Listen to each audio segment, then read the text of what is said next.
Hey guys, welcome to this week's Midweek Review.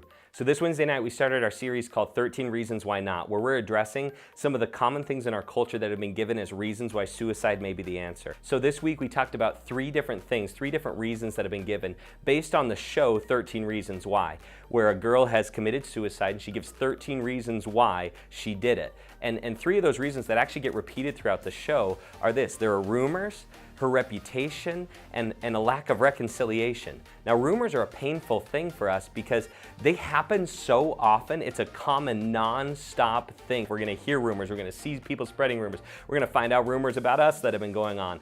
And the painful thing is not just that they're happening, but that it seems like people are believing them. But at the same time, we also need to realize some of us are adding to the problem, because when the rumor's not about us, we're just as likely to spread it as anyone else. When they're about us, it becomes more real to us and more painful.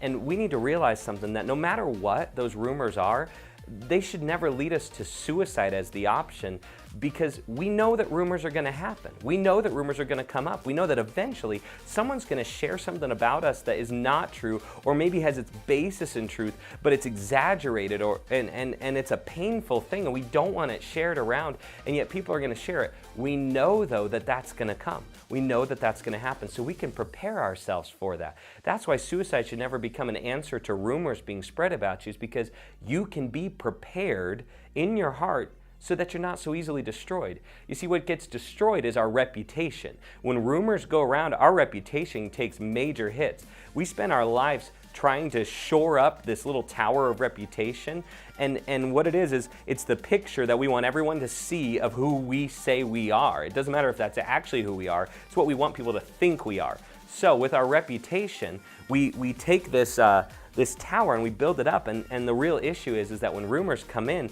that tower that we thought was so strong, it becomes like a game of Jenga. They're pulling out a block here, they're pulling out a block here, and then it gets spread more and more and more until our tower comes crashing down. Suddenly we have no reputation. It is completely destroyed. And I asked a question this Wednesday, and that was, is there any way to have a reputation that cannot be destroyed by rumors? And the answer that you guys gave was, no, there's no way. There's no hope in that. Rumors will always win. According to Scripture, there is a way to live that we can have a reputation that is not so easily destroyed by rumors. In 1 Peter, it talks about this, how when somebody accuses you of something, we need to live in such a way so that when they do look to see if it could be true, it's easy for them to go, wow, there's no way.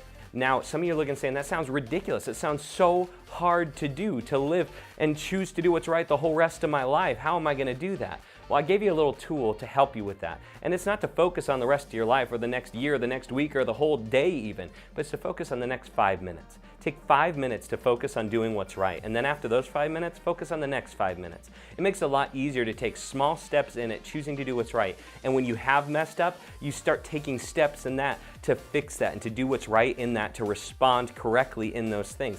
That shores up our reputation. It causes people to see God's grace and mercy at work within us, God's love pouring out of us. That's what we want people to see. Now, if you're going, I don't want people to look at me and see God. They're going to look at him and go, oh, he's the God guy, or she's just the Jesus girl. Like, we get super nervous that, oh, people are going to see that and that's just going to be a problem. If you have a reputation that gets ruined by God, ruined by Jesus, that should not be a reputation you want. That should be a reputation that you realize is easy to destroy, a reputation that is based in things that are going to fail you. We need to have a reputation that's built firmly on Christ, so that when people look and when people do try to spread rumors about us, there's nowhere for them to go, because people don't believe them, because they see the real truth in us. They see Jesus in us.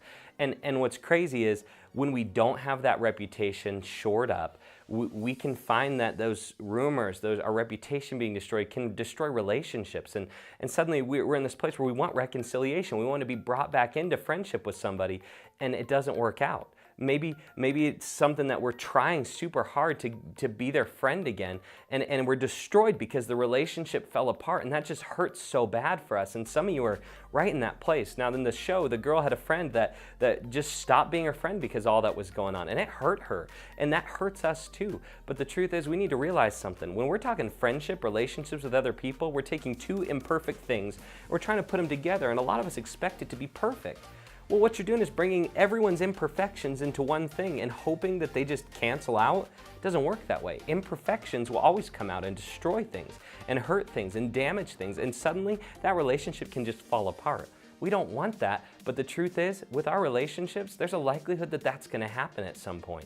And we need to learn how to reconcile correctly, how to humble ourselves and be willing to admit our faults, how to put aside all of our anger, our rage, how to be patient with one another, how to love one another. It says in Scripture that love covers a multitude of sins, that when someone does something against me, I can have a deep love for them that causes me to go, you know what? I understand how much this hurts me, but I love you so much that I'm going to forgive you anyways. I'm going to show you mercy and grace because of what God has done to me. The love that He's poured out on me, I'm going to pour out on you now. And that's the attitude that we need to have. But sometimes even that doesn't work, guys. Even that doesn't bring back together a relationship. And that can be really, really hard. That can be difficult for us because we put all our hope in these relationships working out. Well, the truth is we need to take our hope off of these relationships with other imperfect people and put our hope in the relationship that we have with Christ, because that's the only relationship that will never fail, that will never fall short, that will never fall apart no matter what we do. See, God sent Jesus to reconcile us to Him, to bring us back into right relationship with Him through Jesus' sacrifice on the cross.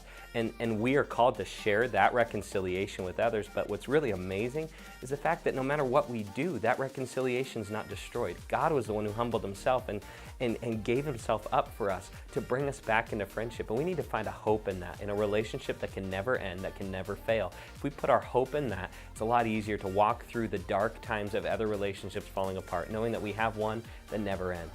Coming up over the next few weeks, we're going to hit on some topics that can be really tough for us. They're topics that really hurt our hearts a lot, but they're topics that we really need to address because I want you guys to always have a reason to say no to suicide in this dark times that you face. So come and join us for that over the next few weeks on Wednesday nights, and we want to share with you guys the hope that can be found in the midst of these dark times. We love you guys, and we'll talk to you later.